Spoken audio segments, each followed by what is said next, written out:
Week 15, day 2, and the quality this week is loving. The Banquet Hall. This is page 88, developingcharacter.org. You can run the entire curriculum off and stay a week ahead. In the book, See at the Top by Zig Ziglar, there's a story about the prospect of heaven and hell. Man dies and he's taken on a tour of each, beginning with hell. He is shown a banquet hall with people sitting at tables full of delicious foods of all kinds. Somewhat surprised, he looks more carefully to see that the people there are miserably thin and unhappy. He also discovers that each person at the table has a fork strapped to the left hand and a knife strapped on the right hand of the person at the He discovered that each person at the table had a fork strapped to the left hand and a knife strapped on the right hand. 4-foot handles make it impossible to feed themselves. They were literally starving to death with all delicious food right there in front of them. The fork was here and it could not reach your mouth. It could reach the person next to you, but it could not reach your mouth. You had the fork, but you could not reach your own mouth. You could reach the person next to you. The man was then taken to heaven. The scene was identical with a huge banquet hall and tables of food. In this scene, however, the people were happy and healthy. When the man watched these people, he noticed they too had forks and knives strapped to their hands with the 4-foot handle. The difference was that each person in heaven fed the person sitting next to them. I can't feed myself, so I'm going to feed the person next to me. Look at that first question. What were the people in hell in love with? What do you think the people in hell were in love with? Look at question number 3. Ben Franklin said that a person in love with himself has no rivals. Explain that. See, if the only person you love is yourself, you don't have any rivals. Nobody else loves you. Hell is other people. Nietzsche, the great German philosopher, says hell is other people. Well, it is if you're not willing to help them.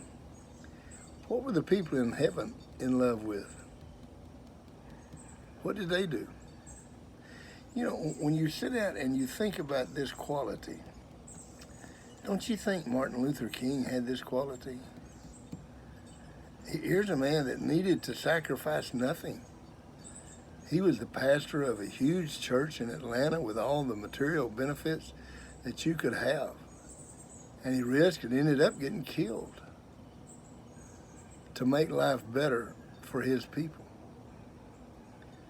Mandela went to prison because he was in love with equality. That's what it takes. See, you've got to sacrifice something to be in love with it. And what you have to sacrifice is you. You sacrifice yourself. Tell you a final little note. My mom had 6 boys. Actually had 7, but 1 was stillborn. But there were 6 of us that lived. We never knew she liked chocolate pie until we were adults. And at one family gathering, Mom got the first piece. And we go, "We didn't know you liked chocolate pie." And she said, "There never was enough after you boys had yours." You know, that's such a simple thing to give up. Chocolate pie. How about giving up your time? Ralph Waldo Emerson said this: "Rings and jewelries are apologies for gifts. Rings and jewelry are apologies for gifts. The only true gift you can give someone you love is your time. Is that true?